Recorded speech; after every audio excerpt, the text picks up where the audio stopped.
माझ्या वक्तव्याच्या बाबतीमध्ये मी हा अगोदरच खुलासा केलेला आहे।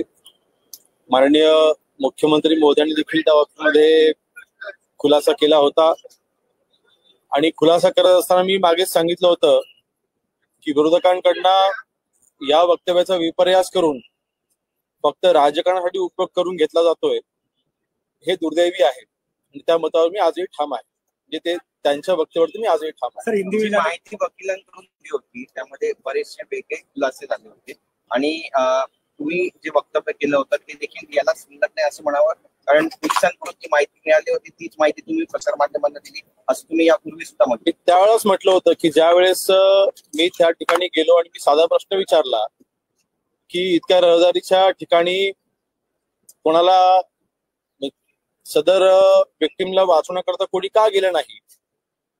शेवटी या महाराष्ट्रामध्ये आज आमचं आलेलं सरकार हे आमच्या लाडक्या बहिणींच्या आशीर्वादाने आलेलं आहे।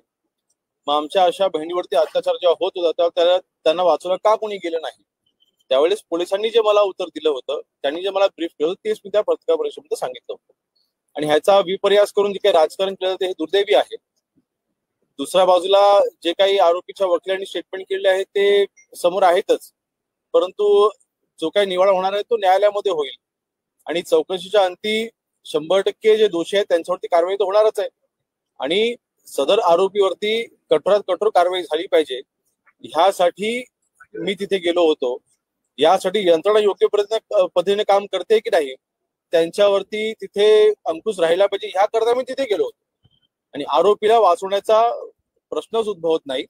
एकंदरीत ह्या आरोपीला कठोर शिक्षा झाली पाहिजे ह्यासाठी आम्ही आजही प्रयत्नशील आहोत।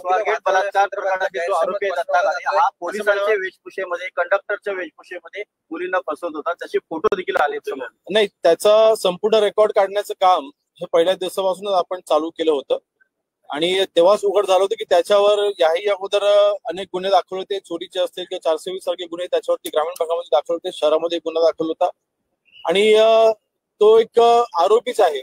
अशा पद्धतीच्या आरोपामध्ये तो पहिल्यांदा आहे, परंतु एक गुन्हेगार प्रवृत्तीची ती व्यक्ती आहे आणि अशा व्यक्तीला वाचवण्याचा प्रश्नच उद्भवत नाही। त्या व्यक्तीवरती कठोर कारवाई झाली पाहिजे अशा बाबतीत यंत्रणा या गृह विभागाकडून तिथे उचलल्या जातील। बीड मध्ये अनेक व्हिडिओ आता समोर येतात, एका पाठोपाठ बातमी करण्यानंतर आणखीन काही गुंड जे आहेत ते समोर। सतीश भोसले या गुंडाचा व्हिडिओ व्हायरल झालेला आहे, एकाला अमानुष मारहाण जी आहे त्या व्यक्तीने केलेली आहे। सतीश, आम्ही पुन्हा एकदा मी सांगेन, आपल्या पुरोगामी महाराष्ट्रामध्ये अशा पद्धतीच्या गुंडांना अजिबात स्थान नाही। अशा गुंडांना जेरबंद केलं जाईल, अशा गुंडांवरती कठोर कारवाई केली जाईल, अशा गुंडांना बाहेर फिरण्याच्या बाबतीमध्ये त्यांच्यावरती अंकुश ठेवण्यासाठी कायद्याचा वापर करून त्यांना जेरबंद केले जाईल किंवा त्यांच्यावरती कठोर कारवाई केली जाईल।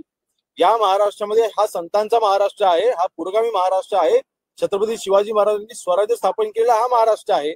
या महाराष्ट्रामध्ये अशा कृती ह्या सहन केल्या जाणार नाही। सतीश भोसले हा आरोपी सोशल मीडियाचा वापर करत होता दहशत माजवण्यासाठी, पोलीस मात्र कुठली कारवाई करतात?